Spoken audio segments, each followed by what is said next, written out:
अस्सलाम वालेकुम, आप देख रहे हैं न्यूज़ पंच। मैं हूं बैतुल्लाह सिद्दीकी। वाशिंगटन और तेहरान आमने सामने हैं। बहरीन और कुवैत में अमरीकी अड्डों पर हमले, आबना हुर्मुज़ में जहाज़ गैर नफूज। मगर इस शदीद तरीन कशीदगी की आड़ में इसराइल ने खामोशी से गज़ा के 70% हिस्से पर अपना मुस्तकिल कब्ज़ा कैसे जमा लिया। इसराइल खामोशी से न सिर्फ अपना काम जारी रखे हुए है, बल्कि पूरी शिद्दत और क़ुव्वत से अपना कब्ज़ा बढ़ा रहा है। इसराइली वज़ीर आज़म बेंजामिन नेतन्याहू के हालिया ऐलानात और बैनुल-अक़वामी इदारों की रिपोर्ट्स के मुताबिक इसराइल ने गज़ा की पट्टी पर अपना कंट्रोल तकरीबन 70% तक बढ़ाने का इरादा कर लिया है। जनूबी लेबनान में तकरीबन 10 किलोमीटर तक का एक सिक्योरिटी बफर जोन कायम कर लिया है और इन इलाकों का कब्जा छोड़ने के लिए भी वो तैयार नहीं है। यही सूरत हाल शाम की भी है, जहां गोलान हाइट्स के बाद दरा गांव पर कब्जा करके 2 सिक्योरिटी चेक पोस्ट कायम कर ली गई हैं। इसराइल और लेबनान के दरमियान फ्रेमवर्क मुआहिदा तय पा चुका है, मगर लेबनान में इसराइली जारहियत जारी है। लेबनान इसराइली मुआहिदे का मुत्तहिदा अरब इमारात ने इस मौक़िफ़ के साथ खैर मकदम किया है कि ख़ित्ते में अमन के लिए हथियार सिर्फ़ और सिर्फ रियासत के पास होने चाहिए और अस्करी तंजीमों का खात्मा ज़रूरी है। ये मशरिक़ वस्ता की सियासत में एक बड़ी तब्दीली है। बज़ाहिर ये एक जंग बंदी का मुआहिदा है, लेकिन इसकी आड़ में इसराइल ने जनूबी लेबनान पर अपने कब्ज़े और फ़ौजी मौजूदगी को बरकरार रखने की तौसीक़ हासिल कर ली है। मुआहिदे के मुताबिक इसराइली फ़ौज उस वक्त तक जनूबी लेबनान में रहेगी जब तक वो ख़ुद को महफूज न समझे। यही वजह है कि बैरूत समेत लेबनान के कई शहरों में अवाम इस मुआहिदे के ख़िलाफ़ सड़कों पर निकल आए हैं, जबकि हिज़्बुल्लाह ने इल्ज़ाम लगाया है कि यह मुआहिदा दरअसल अमरीका और ईरान के दरमियान होने वाली सफारती पेशरफ्त को सबूताज करने की एक साजिश है। अब दूसरी तरफ आइए, जहाँ आबना हुर्मुज़ में अमरीका और ईरान में कशीदगी दोबारा बढ़ गई है। 23 जून को अक़वाम मुत्तहिदा ने आबना हुर्मुज़ में फंसे जहाज़ों के लिए ओमान की हदूद से रास्ते का ऐलान किया, जिसे ईरान ने अपनी मुशावरत ना होने पर मुस्तरद कर दिया। 25 जून को ओमान के साहिल के करीब ताइवान के एक तजारती जहाज़ पर ड्रोन हमला हुआ। 26 जून को अमरीका ने इस हमले का जिम्मेदार ईरान को ठहराते हुए उस पर बमबारी कर दी, जिससे स्विट्ज़रलैंड में होने वाले अमन मुज़ाकरात मनसूख हो गए। 27 जून को ईरान ने बहरीन में अमरीकी बहरी अड्डे पर जवाबी हमले किए और इसी दिन अमरीकी सेंट्रल कमांड ने ईरान पर फ़ज़ाई हमलों की दूसरी लहर शुरू कर दी। 28 जून को फिर यह कशीदगी उरूज पर पहुंच गई, जब ईरान ने बहरीन और कुवैत में मौजूद अमरीकी फ़ौजी अड्डों पर मज़ीद जवाबी हमले किए और वाज़ेह किया कि इस आबी गुज़रगाह का कंट्रोल सिर्फ़ और सिर्फ ईरान के पास है। ईरानी पासदारान इनक़लाबी दावा करते हैं कि उन्होंने बहरीन और कुवैत में मौजूद 8 अमरीकी फ़ौजी तनसीबात को तबाह कर दिया। दूसरी तरफ वाशिंगटन का लहजा भी इंतहाई सख्त हो गया है। अमरीकी नायब सदर जेडी वेंस ने ईरान को 2 टोक पैगाम दिया है कि तशद्दुद का जवाब सिर्फ और सिर्फ तशद्दुद से ही दिया जाएगा। अमरीकी सदर ट्रंप ने भी ईरान को सफ़ाए हस्ती से मिटाने की धमकी दोहरा दी है, जबकि ईरानी सुप्रीम लीडर मुश्तबा खामनाई ने ईरानी अदलिया को हुक्म दिया है कि वो अमरीका और इसराइल के रहनुमाओं के बयानात को बुनियाद बनाकर उनके जंगी जराइम के ख़िलाफ़ आलमी और कौमी अदालतों में कानूनी कार्रवाई का आगाज़ करें। लेकिन इस कशीदगी के बीच रॉयटर्स की खबर के मुताबिक एक मध्यम सी उम्मीद की किरण भी आई है। रिपोर्ट्स हैं कि अमेरिका और ईरान दोनों ने आबना हुर्मुज़ में फ़िलहाल पीछे हटने और तजारती जहाज़ों को महफूज रास्ता देने पर इत्तेफाक किया। कतर के दारुल हुकूमत दोहा में दोनों ममालिक की तकनीकी टीमों के दरमियान मुज़ाकरात का इम्कान है, लेकिन बहुत सारे सवालात अब भी वहीं मौजूद हैं जिनका जवाब तलाश करने की कोशिश करेंगे। मुझे ज्वाइन कर रहे हैं जावेद मलिक साहब। जावेद साहब, बहुत शुक्रिया आपके वक्त का, thank you for your time. Javed साहब, बुनियादी तौर पर इस सारी सूरत हाल में ज़ाहिर है कभी गर्मी है और कभी शदीद गर्मी है, तनाव है, कशीदगी है। इसमें जिस तरह से इसराइल पेनिट्रेट कर रहा है, ये बहुत इंटरेस्टिंग हो जाता है कि वो एक अनलीश्ड इस वक्त मुहिम पर है कि जहाँ वो शाम पर भी चढ़ाई किए हुए है, लेबनान पर भी उसका जो कब्ज़ा है वो उसे छोड़ने पर तैयार नहीं, और वहीं वो जो येलो लाइन है जो 53% हुआ करती थी, वो बढ़ते बढ़ते 64 से अब 70% एम कर रहे हैं। तो इसराइल तो अपनी मुहिम पर रमा दवा है, उसे रोकने वाला कोई नहीं। और दूसरी तरफ ये ईरान अमेरिका के दरमियान जो सब कुछ है, ये दुनिया के लिए, ऑप्टिक्स के लिए एक डिस्ट्रैक्शन है। जी देखिए, मैं इस सिचुएशन को थोड़ा डिफरेंट देख रहा हूँ। मेरी नज़र में तो जो MOU है वो एक पॉजिटिव डेवलपमेंट है। आप जानते हैं कि ये जो ईरान अमेरिका कॉन्फ्लिक्ट था, अगर खुदा न ख्वास्ता ये बढ़ता जाता तो ये पूरी दुनिया को अपनी लपेट में ले सकता था। तो उस हवाले से मैं समझता हूँ कि ये एक बहुत पॉजिटिव डेवलपमेंट है। लेकिन अनफॉर्चुनेटली कुछ ऐसे इंसिडेंट्स हुए हैं जो अनफॉर्चुनेट हैं, जिसके नतीजे में हमने देखा एस्केलेशन थोड़ी सी बढ़ी। लेकिन जो खुश आइन पहलू है वो ये है कि द टॉक्स आर कंटिन्यूइंग। देखिए, जब ये MOU हो गया था, तो अगर आप MOU पे नज़र डालिएगा तो आपको नज़र आता है कि उसके अंदर 60 दिन का टाइम दिया गया है to work out the future road map. उसके अंदर ईरान के लिए भी ज़रूरी है कि वो उसकी पासदारी करे, क्योंकि ईरान के अपने इंटरेस्ट में है। आप जानते हैं कि उस अगर एमओयू को आप देखें तो उसमें बिलियंस ऑफ डॉलर्स की रिलीफ की बात की गई है जो ईरान के अवाम की बेहतरी के लिए हैं। अगर उनके असासे जो हैं जो मुंजमद पड़े हैं दुनिया भर में वो रिलीज़ हो जाते हैं, वो अपने जो ज़खायर हैं उनके तेल और गैस के, उनके ऊपर रसाई हासिल कर सकते हैं, वो एक वर्ल्ड कम्युनिटी का हिस्सा बन जाते हैं, तो इसका फ़ायदा किसको होगा? ईरान के अवाम को होगा। तो उनको भी चाहिए कि इस किस्म के एक्शंस करने से पहले वो ये सोचें। अभी भी जो उन्होंने टारगेट किया एक सिंगापुर फ्लैग्ड टैंकर को, जो कि एक सिविलियन टैंकर था, वो कोई मिलिट्री इंस्टॉलेशन तो नहीं थी। तो आई डोंट नो व्हाई ऐसा किया ईरान ने। फिर उसके नतीजे में हमने देखा कि रिस्पॉन्स भी आया अमेरिका से। लेट्स होप कि ये एक आइसोलेटेड इंसिडेंट होगा और दानिशमंदी प्रिवेल करेगी, क्योंकि दोनों अतराफ के इंटरेस्ट में यही है कि इस एस्केलेशन को रोका जाए। बल्कि मैं तो यूं कहूँगा इन दोनों अतराफ के अलावा हम सब के और पूरी दुनिया के इंटरेस्ट में है कि जंग जो है वो ना हो। तो हम उम्मीद कर सकते हैं। मेरी उम्मीद रहता नहीं है। बुनियादी तौर पे आप देखें कि एक अटैक हुआ, उसके जवाब में अटैक हुआ। अमरीकी नायब सदर कहते हैं कि तशद्दुद का जवाब हम तशद्दुद से देंगे। ट्रंप कहते हैं कि मैं पूरी कंट्री जो है वो वाइप आउट कर दूंगा। तो ये फिर आइसोलेटेड रहता नहीं है। और आप जो बात कर रहे हैं कि ये एक ऐसी जंग है जो थी नहीं, ये क्या पता ये ग्रेटर प्लान का हिस्सा तो नहीं थी, क्योंकि it was not there. Hormuz खुला हुआ था, जहाज़ आ जा रहे थे। इस जंग की आड़ में दूसरी तरफ जो ग्रेटर इसराइल वाला प्लान है वो बहुत तेज़ी से चल रहा है। तो ये ग्रेटर प्लान यही तो नहीं था कि यहाँ इंगेज करें एंड देन वहाँ पेनिट्रेट करें? मैं इस थ्योरी से with all due respect disagree करूंगा। I do not really buy into all that. ये बहुत सी थ्योरीज चल रही हैं इस हवाले से, लेकिन जो हम फोकस अगर रखते हैं, देखिए यहाँ पे अमेरिका है जो एक बहुत बड़ी सुपर पावर है, ठीक है, दुनिया भर की वर्ल्ड कम्युनिटी है, पाकिस्तान की मीडिएशन है, कतर की मीडिएशन है, ईरान भी उसके अंदर है, प्रेसिडेंट उनके पाकिस्तान आ रहे हैं, एक एमओयू पे साइन कर रहे हैं। तो हम उसको देखें बजाय इसके कि उस थ्योरी को देखें जो कि कहीं ना कहीं डिस्कस की जाती है। देखिए मेरी नज़र में ये चीज़ को अनफॉर्चुनेट ये जो इंसिडेंट जिसको आप कह रहे हैं, जिसको हम दोनों आइसोलेटेड ही समझेंगे, I hope, because I am sure आप भी यही चाहते हैं, मैं भी यही चाहता हूँ, दुनिया यही चाहती है कि इस खत्ते में अमन हो। तो हम तो यही उम्मीद कर सकते हैं कि आइसोलेटेड होगा, इट विल नॉट एस्केलेट। लेकिन इसका आगाज तो ईरान ने किया था ना। ईरान अटैक्ड अ व्हीकल जो कि एक सिविलियन टैंकर था। तो ईरान को भी ऐसा नहीं करना चाहिए। उसको पासदार वो कहते हैं पासदाराने इनकलाब, तो मैं उनसे ये गुजारिश कर सकता हूँ कि वो पासदाराने एमओयू का भी किरदार अदा कर सकते हैं, at least for 60 days। Let the negotiations go forward, let's keep the hope alive. इस खित्ते के लिए, इस दुनिया के लिए, अमन के लिए, खुद ईरान के लोगों के लिए ये बेहतर है कि उनकी मुल्क के अंदर इकोनॉमिक डेवलपमेंट। अच्छा, दूसरा मुझे ज़रा ये समझाइएगा कि जब आप 60 दिन की एक विंडो में कोशिश कर रहे हैं मुख्तलिफ वर्किंग ग्रुप्स बना के और जो टेक्निकलिटीज़ हैं उनको सॉर्ट आउट करने की, इस तरह का कोई इवेंट आपको स्क्वायर वन पे ले जाता है, यानी आप वहाँ आ जाते हैं जहाँ पहले दिन थे, यानी इसको अगर हम सादा अल्फाज में कहें तो अब दोबारा से हुर्मुज़ के ऊपर जो मैनेजमेंट फ़ी है, कौन सा रूट है, यही सब डिस्कशन रहेगा, पार्ट एंड पार्सल यही रहेगा, या आप समझते हैं कि वो वर्किंग ग्रुप्स अभी भी जो उनकी ड्यूटीज़ हैं या जिसके साथ वो अलाइंड हैं, मामलात को जहाँ जिस डायरेक्शन में लेके चल रहे हैं वो एग्जीक्यूट कर रहे होंगे, या सिर्फ अभी हुर्मुज़ ही एक सिंगल पॉइंट एजेंडा है? देखिए मेरी नज़र में देयर आर 5 इंपॉर्टेंट पॉइंट्स, और जहाँ तक मेरी अंडरस्टैंडिंग है और मेरी कुछ बहुत अहम लोगों से बात भी हुई है जो इस प्रोसेस के करीब हैं, वो मुझे यही बताते हैं कि तमाम ट्रैक्स पर बात हो रही है। आबनाए हुर्मुज़ इसलिए इम्पॉर्टेंट है कि ये इस खित्ते के लिए, इस पूरी दुनिया के लिए, बिलखुसूस मशरिक का जो पार्ट है दुनिया का, ईस्टर्न वर्ल्ड, जिसमें हम भी आते हैं पाकिस्तान में, और आप हमारी ज़िंदगी के ऊपर भी असर होता है अगर आबनाए हुर्मुज़ बंद रहती है। आबनाए हुर्मुज़ की जब आप बात करते हैं कि देखिए जी, दुनिया के जितने भी रैशनल लोग हैं वो तो आपको यही कहेंगे कि इंटरनेशनल लॉ यही कहता है कि जो इंटरनेशनल वाटर्स हैं उनके अंदर राइट ऑफ नेविगेशन फ्री होना चाहिए। हिस्टोरिकली भी ऐसा ही हुआ है हमेशा। लॉ भी यही कहता है, इंटरनेशनल लॉ के मुताबिक या राइट ऑफ नेविगेशन के मुताबिक भी यही जो है वो पोजीशन है।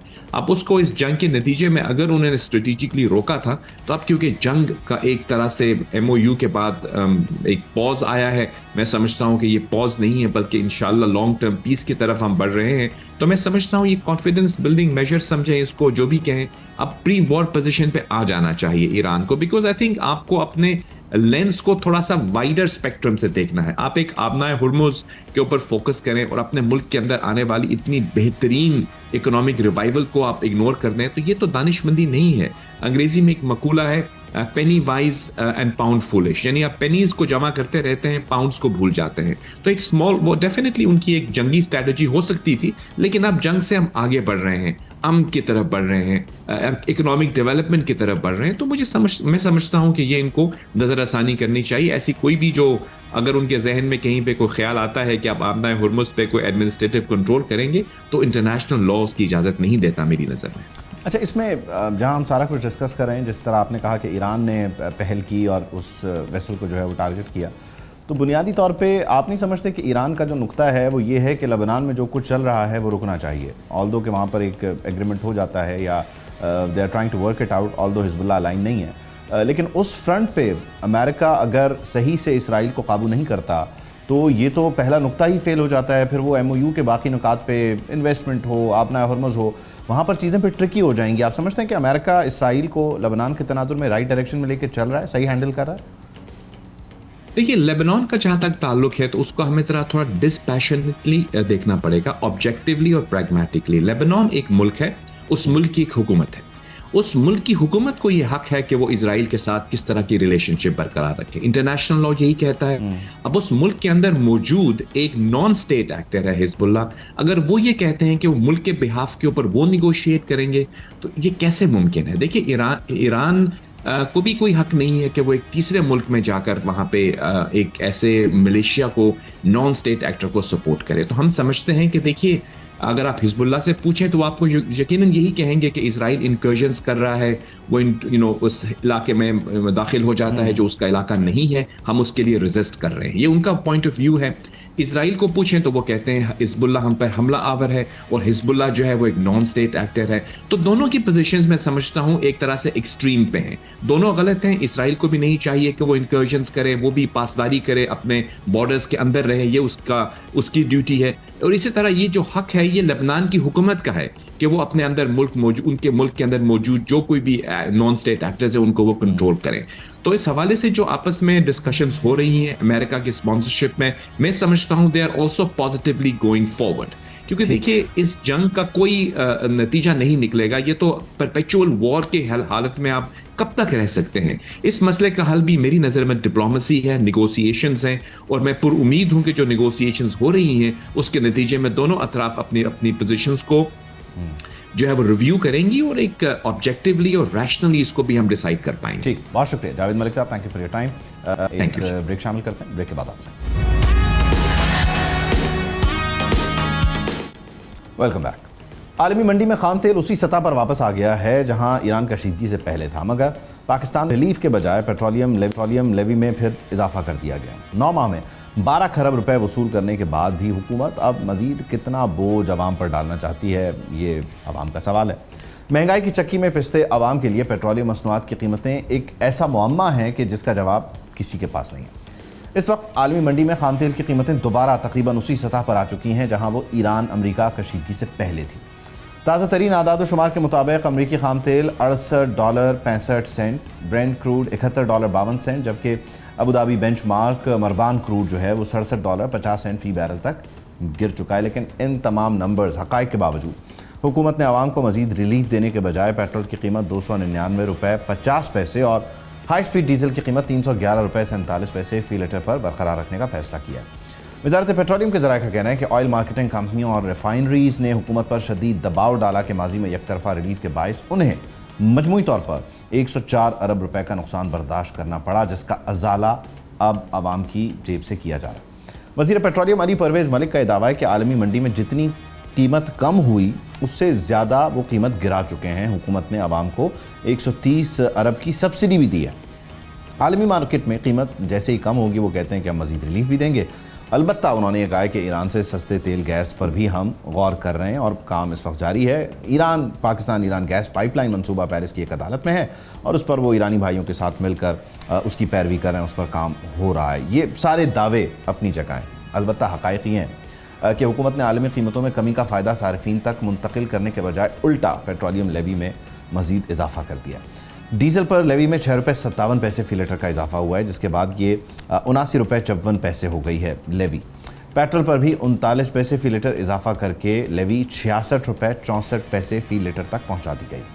सरकारी दस्तावेजात के मुताबिक गुज़श्ता 9 माह के दौरान हुकूमत आवाम से पेट्रोलियम लेवी की मद में 12 खरब 5 अरब 18 करोड़ रुपए वसूल कर चुकी है, जबकि क्लाइमेट सपोर्ट लेवी के नाम पर मजीद 35 अरब रुपए भी बटोरे गए। अब लेवी सिफर करने के बजाय मजीद बढ़ा दी गई है या कम करने के बजाय बढ़ा दी गई है।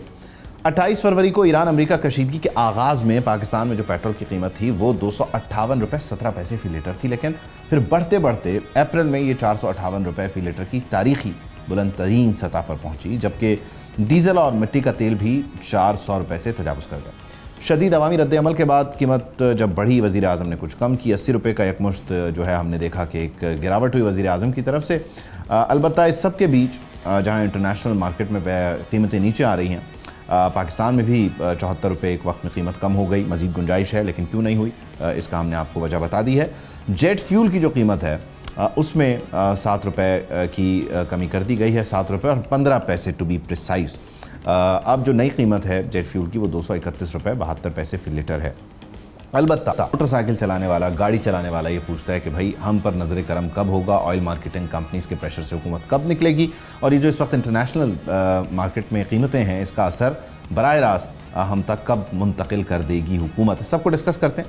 मुशीर बराए वज़ारत ख़ज़ाना खुर्रम शहज़ाद साहब हमें ज्वाइन करें। खुर्रम साहब, thank you for your time. अच्छा खुर्रम साहब, बुनियादी तौर पे ये कीमतें आ गई हैं इस वक्त तकरीबन उसी जगह पे कि जहाँ इस तनाज़े के शुरू होने से पहले थी। इस वक्त 73 पे है आपका ब्रेंट, उसके अलावा वेस्ट टेक्सास जो है वो अराउंड $70 पर ट्रेड करा है। तो लोग ये कह रहे हैं कि ये वो रिलीफ नहीं है, यानी 258 अगर प्राइस थी तो 258 तो कम अज़ कम वापस लेके जाएँ, ये 299 पे बरकरार रखना कोई समझ नहीं आ रहा है आवाम को। जी अस्सलाम वालेकुम, बहुत शुक्रिया मुझे प्रोग्राम में लेने के लिए। अच्छा, मैं आपको थोड़ा सा क्लियर कर देता हूँ कि जो जंग से पहले की कीमतें थीं और जंग के बाद की जो कीमतें हुई हैं उसमें अभी भी जो है फ़र्क है। और ये मैं आपके प्रोग्राम के तवज्जुह से बताता चलूँ कि जो पेट्रोल और डीज़ल की कीमतें तय की जाती हैं वो क्रूड ऑयल सिर्फ बेंचमार्क नहीं होता। एक्चुअली जो है पेट्रोल और डीज़ल की इंटरनेशनल प्राइसेस होती हैं, जिसके ऊपर डीज़ल की लोकल जो कीमत होती है डीज़ल की और पेट्रोल की वो डिसाइड की जाती है।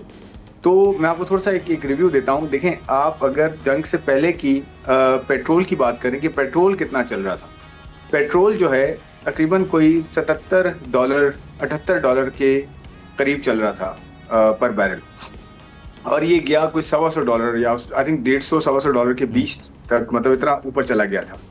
और उसके साथ साथ डीजल की कीमत की बात करें तो $88 या $89 के पास थी डीजल कीमत पर बैरल, जो कि उठ के $250 पे चली गई थी। तो अब जो वापस कीमत आई है ना, तो डीजल की कीमत आज भी $105, $104, $105 पर बैरल पे है, 88 पे वापस नहीं आई है। पेट्रोल की कीमत भी $92 पे है, $78-77 पे वापस नहीं आई है। और जो क्रूड ऑयल है, क्रूड ऑयल जो होता है वो एक जो है उसके भी अगर आप जो है उसका एनालिसिस करें तो वो भी $66-67 के पास था, अभी $71-72 के पास है। तो एक्चुअली जो कीमतें डिसाइड होती हैं वो पेट्रोल और डीजल की बैनुल-अक़वामी कीमतों के तनाजुर में डिसाइड होती हैं, लोकल भी। तो मैंने आपको ये बताया इस वक्त जो करंट प्राइस है $77 की अगर हम बात करें या ओवरऑल क्रूड ऑयल की बात करें तो अभी भी $2-3 का डिफरेंस है। जैसे जंग से पहले 70-71 का था, 69 का था, वेस्ट टेक्सास 70 का है। हाँ नहीं, मैं कह रहा हूँ जो पेट्रोल और डीजल की कीमतें हैं वो आज भी $15-16 उन जो है सतहों से ऊपर है जो जंग से पहले की थी। इसमें देखिए अभी मुआहदा हुआ है, अभी कल देखें ना, बीच कल में भी आया आप है, फायर हुए हैं।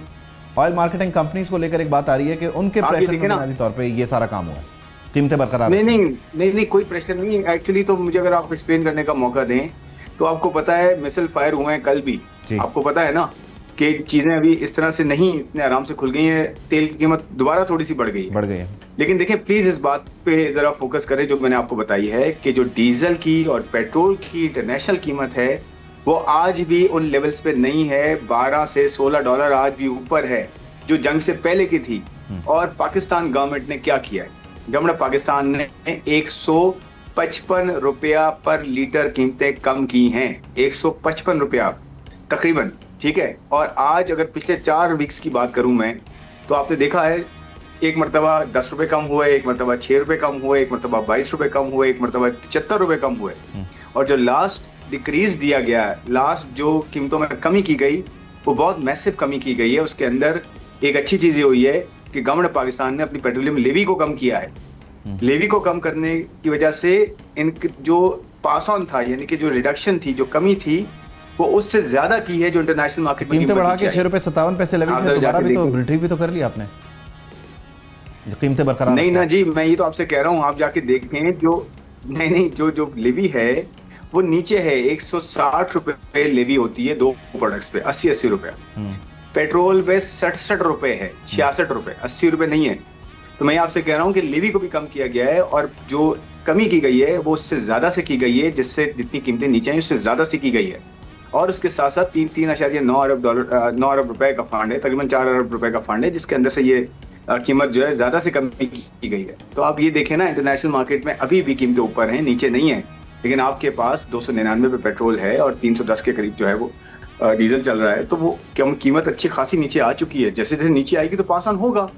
तो मुझे ये सिर्फ जो है देखना है कि किस तरह से कीमतें और नीचे आती हैं। देखिए, prime minister, government of Pakistan रुकती तो नहीं है पास ऑन करने के लिए, तो वो तो कर रही है, लेकिन कीमतें आप देखें ना, कीमतों का फर्क देखें। जो भी आपको ये कह रहा है कि जी क्रूड ऑयल की कीमत जो है इतनी आ गई है, और क्रूड ऑयल, मैं तो आपको कह रहा हूँ पेट्रोल और डीजल की कीमत देखें ना, जो एक्चुअली जिससे ड्राइव होती है कीमतें, वो नीचे नहीं आई हैं। और अभी क्रूड भी नीचे और आना है, आएगा इंशाल्लाह। लेकिन अभी देखें, जितने ये दोबारा से मसले शुरू होते हैं तो कीमतें ऊपर नीचे होती रहेंगी, इतना आसान नहीं है। एक इसमें एक आम बुनियादी सी बात ये करते हैं करने वाले, या आप अगर आवाम से पूछें कि पेट्रोल की कीमत पे आपका क्या रद्द-ए-अमल है, जिस तेज़ी से ऊपर गई उस तेज़ी से वापस नीचे कभी भी नहीं आएगी। वो इस चीज़ को लेके हमेशा मुतमईन रहते हैं कि बढ़ाने में एक्सेलरेटर पूरा है, लेकिन उसको वापस करने के लिए वो रफ्तार नहीं होगी। तो वो उनके लिए आपका क्या मैसेज है, टेक्निकलिटीज़ को अगर हम एक्सक्लूड कर दें? नहीं, देखें कितनी रफ्तार से नीचे आई तो हैं कीमतें, आप मुझे बताएं ना। 4 हफ्तों में, 3.5-4 हफ्तों में इतनी जो है वो 120 रुपए से लेकर 155 रुपए तक कमी आपको देखने में मिली है। बढ़ाई 3 हफ्ते रोकी रही थी, आपको याद है कि 3 हफ्ते तक कीमतें रोकी गई थी, और 128 अरब रुपए की सब्सिडी दी गई थी। 3 हफ्ते तक कीमतें बढ़ाई नहीं गई थी, पहले वीक बढ़ाई, फिर 3 हफ्ते रोक के रखी। इस एंटिसिपेशन में क्या हो सकता है जंग रुक जाए, नहीं रुकी जंग, फिर कीमतें बढ़ाई गई। लेकिन जब वापसी हुई तो कितना जल्दी हुई, कितनी ज्यादा से हुई, ये भी तो देखें ना। लेकिन आज भी वो कीमतें नहीं है जो कि जंग से पहले थी, लेकिन जो डिक्लाइन दिया गया है, जो कमी की गई है, वो उससे ज्यादा से की गई है, लेवी को कम करके भी, और कीमतें ज्यादा से पास ऑन करके, एडिशनल जो है वो सपोर्ट देके। तो देखें, मैं ये कहना चाह रहा हूँ कि कीमतें कमी भी उसी तेजी से हुई हैं, लेकिन इसका इम्पैक्ट जो है ना वो इन्फ्लेशन पे और मार्केट की चीजों में, ये एक्चुअली सवाल होना चाहिए कि जो मार्केट की जो और खुर्दनोश की कीमतें हैं वो कब नीचे आएंगी, वो कैसे आ रही हैं, उस पे दोनों गवर्नमेंट्स ने, फेडरल गवर्नमेंट्स ने भी और प्रोविंशियल गवर्नमेंट्स ने, फेडरल गवर्नमेंट और प्रोविंशियल गवर्नमेंट्स ने मिल के काम करना है, ताकि जो घरों पे चीजें पहुंच रही हैं, खाने पीने की अशियां हैं, ट्रांसपोर्ट है, ट्रांसपोर्ट पे देखें किराए में 15% आई थिंक कमी की गई है, जो कि रजिस्टर्ड और सारे ये जो बड़े ट्रांसपोर्ट्स हैं इसमें की गई है। तो देखें, असल सवाल ये होना चाहिए मेरे हिसाब से कि जो लोगों को अशिया खुर्दनोश मिल रही है उसमें कमी कैसे होगी, जो इस वजह से बढ़ गई थी। उसमें दोनों गवर्नमेंट का ये काम है, नीचे लेवल तक ये काम है सारी गवर्नमेंट, पूरी मशीनरी का, कि वो मेक श्योर करें कि मार्केट में सप्लाई बेहतर हो, और जो है वो ये जो कमी की गई है, तेजी से की गई है, अच्छी कमी की गई है, इसको पास ऑन किया जाए चीज़ों की, अशिया के जो है वो कीमतों में कमी की सूरत। चलें, इस पर हम इंशाल्लाह तफसील से बात करते हैं कि वफाक और सूबे जो है वो किस तरह से काम कर सकते हैं, क्यों नहीं कर पा रहे, क्या चैलेंजेस हैं। लेकिन अभी के लिए बहुत बहुत शुक्रिया, thank you for joining us. Programme में एक ब्रेक शामिल करते हैं, ब्रेक के बाद welcome back. Karachi rangers camp हमले का मास्टरमाइंड अफगानिस्तान से था। गिरफ्तार अफगान निजात दहशतगर्द के सनसनीखेज एतराफ़ के बाद पाक फौज ने पख्तिका और कुनर में घुसकर 29 खारजियों को जहन्नम वासिल किया है। लेकिन सवाल यही है कि दोहा, इस्तांबुल और अरुमची में आला सतही मुज़ाकरात के 3 अदवार के बावजूद अफगानिस्तान पाकिस्तान दुश्मनों को आखिर पनाह दे क्यों रहा है? अफगान तालिबान की हरधर्मी से पाकिस्तान में दहशतगर्दी के वाक़यात रुक नहीं रहे हैं। कराची में रेंजर्स कैंप पर बुज़दिलाना हमला इस बात का मुंह बोलता सबूत है। इस हमले में 3 एहलकार शहीद हुए, जबकि 3 दहशतगर्द जहन्नम वासिल किए गए। एक गिरफ्तार अफगान निजात दहशतगर्द ने सनसनीखेज इंकशाफात किए हैं कि उसे वहशियाना कार्रवाई के लिए बराह रास्त फंडिंग और हिदायत अफगानिस्तान में बैठे नेटवर्क से मिल रही थी। इस संगीन जारहियत के जवाब में पाकिस्तान ने अफगान सरहद पर इंटेलिजेंस बेस्ड कार्रवाइयाँ की हैं, जिनमें बताया जा रहा है कि 29 खारजी जहन्नम वासिल हुए हैं। ISPR के मुताबिक जमातुल अहरार और फितना खवारिज के दहशतगर्दों के खिलाफ पख्तिका और कुन्नड़ में कामयाब कार्रवाइयाँ की गई हैं, जिनमें 3 दहशतगर्द मराकज़ तबाह किए गए हैं, दहशतगर्दों के असलहा और बारूद के ज़खायर को तबाह किया गया है। तो ये है पाकिस्तान का जवाब भरपूर सिफारती कामयाबियों के तनाजुर में कि जब पाकिस्तान सफारती कामयाबी हासिल कर रहा है, दुनिया खाइफ नहीं है, दुनिया जो है वो पाकिस्तान की पजीराई में मसरूफ़ है, लेकिन 2 लोगों को बड़ी तकलीफ़ है, एक है भारत और दूसरा अफगानिस्तान। तो किस तरह से पाकिस्तान को मलाइन करने की कोशिशें हो रही हैं और किस तरह से इस दहशतगर्द हमले के ज़रिए जो तौर पर दुनिया को ये पैगाम देने की कोशिश हो रही है कि पाकिस्तान में इस वक्त सूरत हाल क्या है, इंडियन अकाउंट से क्यों ट्वीट्स हो रही थी, क्यों वीडियोज़ आ रही थी, बहुत कुछ कड़ियाँ आप मिलाएँ तो बहुत सारा कुछ आप पहले भी देख चुके हैं, सेम एपिसोड रिपीट हो रहा होता है। हम इसको ज़रा क्विकली डिस्कस करते हैं। ब्रिगेडियर रिटायर्ड मसूद अहमद खान साहब ने हमें ज्वाइन किया है, ज़ाहिर शाह शराई साहब हमारे साथ मौजूद हैं, बहुत शुक्रिया आप दोनों हज़रात का, थैंक यू। अच्छा ब्रिगेडियर साहब, ज़ाहिर है जो बुनियादी तौर पर चैलेंज है ये इसने आज सर नहीं उठाया, ये मौजूद है और इसको हम संभालने की, इससे निपटने की कोशिशें भी करते रहे हैं।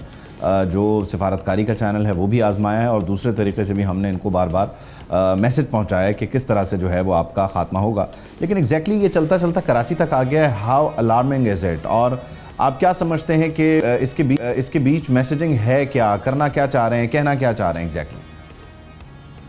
जी बहुत शुक्रिया। देयर इज़ वेरी इंपॉर्टेंट जो बेसिकली मैसेजिंग है और कराची में आना, और स्पेशली देखें कि एक मैसेज है पाकिस्तान ने पिछले 1 साल में पाकिस्तान की रेलेवेंस, क्रेडिबिलिटी और जियो स्ट्रेटेजिक प्रोफाइल पाकिस्तान का दैट हैज़ रिजन, और पाकिस्तान एक इंटरनेशनली देखें एज ए मीडिएटर के तौर पे, जियो स्ट्रेटेजिक प्लेयर के तौर पे उभरा है। और स्पेशली जो हमने अभी MOU साइन करवाया बिटवीन अमेरिका और ईरान के दरमियान, सो एक बहुत बड़ी एक कामयाबी के तौर पर देखा जा रहा है।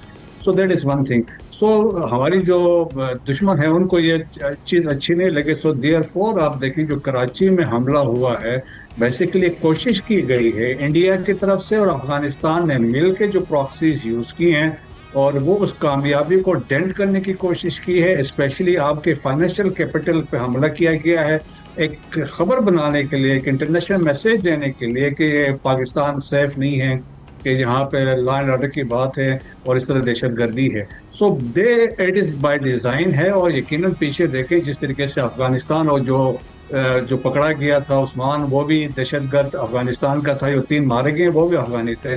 तो इसमें तो ये तो एस्टेब्लिश है ना, अफगानिस्तान टोटली इसमें इन्वॉल्व है, फैसिलिटेटर भी है, इकोसिस्टम जो है अफगानिस्तान में उन्होंने प्रोवाइड किया है। So Afghanistan is a epicentre of terrorism, they are hosting and exporting terrorism, और इंडिया इनको यूज़ कर रहा है। Afghanistan has become a master proxy.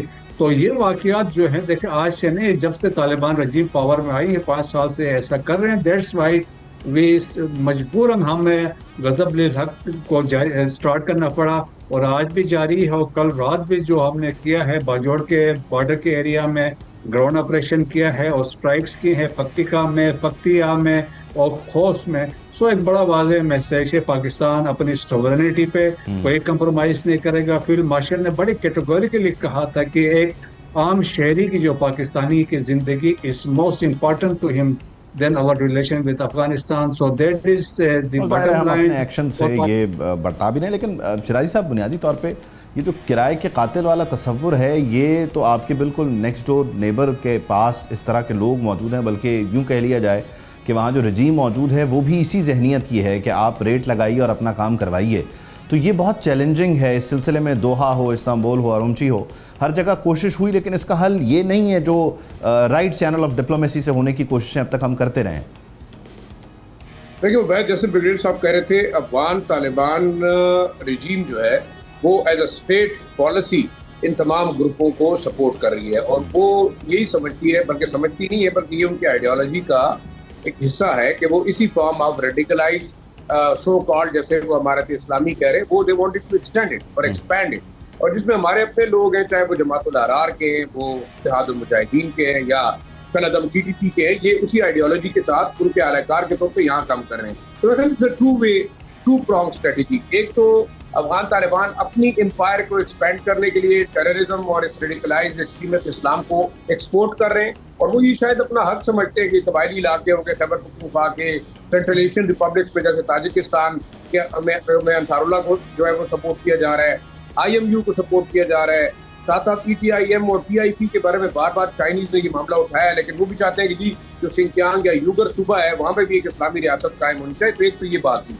दूसरा आप देखें, ये बड़ा टेक्निकल चीज़ है जो कराची के अंदर हुई है, मैं उससे बात करना चाहूँगा। जमातुल अहरार वो कलदम स्प्रिंटर ग्रुप है जो टीटीपी से भी अलग होके उसने पाकिस्तान की रियासत के खिलाफ एक आवाज उठाई थी और उनके बारे में बिल्कुल श्योर आएगी। बाकी ग्रुपों के बारे में तो हम शायद थोड़ा बहुत शक का इजहार करें, लेकिन जमातुल अहरार जो ज़्यादातर मोहम्मद और बाजोड़ तालिबान के ऊपर मबनी थी, वो बिल्कुल उस वक्त से खालिद खुरासानी के ज़माने से एक बिल्कुल आलाकार के तौर पे इंडियन प्रॉक्सी के तौर पे काम करती रही है। जब हमारे यहाँ ये रेड हुए सिक्योरिटी फोर्स के साथ, हम खुद हमने देखा कि बड़ी तादाद में जो रशियन और इंडियन असला था, वहाँ पे जो एक्सप्लोसिव थे C4 चारकोल जो बेसिकली था इंडियन ओरिएंटेड, और वो दिया जाता था सुसाइड जैकेट बनाने के लिए और बम बनाने के लिए। ये तो कब 8 से 7-8 साल पहले की बात है। अब जो अफगानिस्तान के अंदर इनके सेफ हेवन्स हैं, चाहे कुनर में है, पक्तिया में है, पोस्ट में है, ये बड़े इंपॉर्टेंट है क्योंकि ये बिल्कुल ऑन द बॉर्डर लाइन है। और एक तो वो ट्राइबल अपना जो ट्राइबल है वो एक बहुत बड़ा एक लूप होल डेफिनेटली मौजूद है और उसको ये मैनिपुलेट करते हैं। लेकिन इसमें ब्रिगेडियर साहब, बुनियादी तौर पे ये जो मेरा सवाल है किराए के कातिल वाला, ये जो आइडियोलॉजी है ये वहाँ पनप नहीं रही, बल्कि ये they are up for sale. मतलब आप सिर्फ रेट लगाते जाएं। कुछ खबरें पिछले दिनों ये भी आती रहीं कि बुनियादी तौर पर अब यहाँ पर ना सिर्फ इंडिया इन्वॉल्व है बल्कि और जो की प्लेयर्स हैं जो पाकिस्तान में जो है वो खुशहाली नहीं देखना चाहते, जो पाकिस्तान के एटमी प्रोग्राम से भी नाखुश हैं, वो भी यहाँ पर अब लद्दाख के एरिया में और राइट लेफ्ट जो है वो कोई ट्रेनिंग्स जो है वो इस वक्त करवा रहे हैं, कंडक्ट करवा रहे हैं, ताकि इस खित्ते में ये आग जलती रहे, बुझे नहीं। जी हाँ, बिल्कुल ऐसा ही है। कुछ ऐसे मिडिल ईस्ट के भी ममालिक शामिल हैं जिससे पाकिस्तान के डेवलपमेंट है, या गवादर की बात करते हैं, सो बहुत सारों को तकलीफ है। दैट्स वाई जिसमें कुछ तो खुल के आ रहे हैं, जैसे इंडिया और अफगानिस्तान है, कुछ बिहाइंड द सीन है, कुछ फंडिंग भी कर रहे हैं, कुछ फैसिलिटेशन भी इसमें कर रहे हैं। सो पाकिस्तान को सब चीज़ों का पता है कौन क्या कर रहा है। और देखें, लेकिन वह एक बड़े वाज़ेह है कि अफगानिस्तान ने 1947 में जब पाकिस्तान बना उस दिन से आज तक पाकिस्तान को इंडोर्स नहीं किया है। तो इंडिया के साथ भी ये दो ममालिक हैं जिन्होंने Pakistan, they never recognise Pakistan as a sovereign state. So therefore देखा ना, जब पाकिस्तान की एडमिशन हो रही थी यूनाइटेड नेशन में, Afghanistan was the one country जिसने इसको अपोज किया। और इसके बाद देखिए, चाहे पश्तूनिस्तान था, इन्होंने ये स्टार्ट किया, लर और भल इन्होंने स्टार्ट किया, बाजोड़ में, दीर में, और वहाँ पे जो हमले हुए और इन्वेजन किया बहुत उसमें शामिल थे। बलोच पीपल्स लिबरेशन फ्रंट उन्होंने बनाई। और इसके बाद चाहे देखें वहाँ बादशाह था या कम्युनिस्ट गवर्नमेंट्स थे या सो कॉल्ड डेमोक्रेसीज थी या तालिबान थे, सबका बुनियादी मकसद ये रहा है टू डिस्टेबलाइज पाकिस्तान। एक किताब है बड़ी फेमस है, my enemy is enemy, Avinash Paliwal ने लिखी है।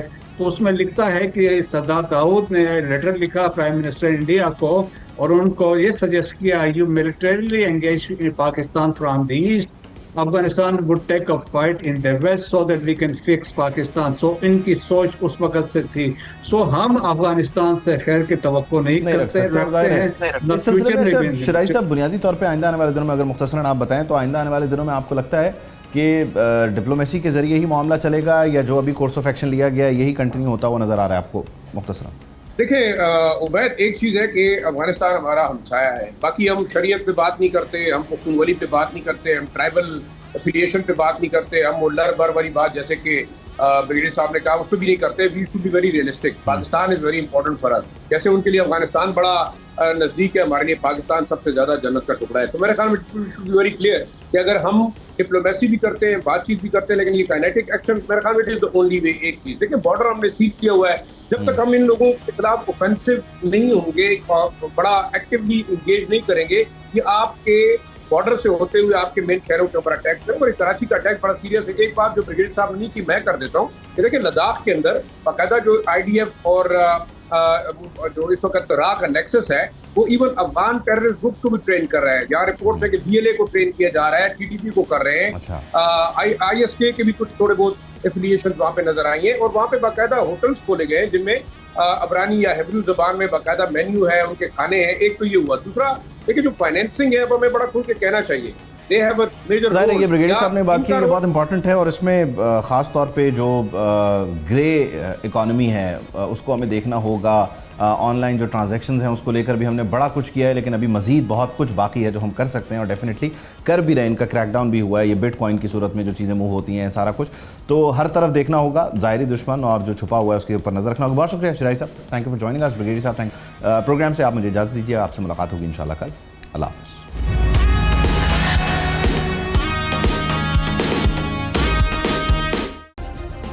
सब्सक्राइब करें और बेल दबाएं ताकि कोई खबर रह न जाए।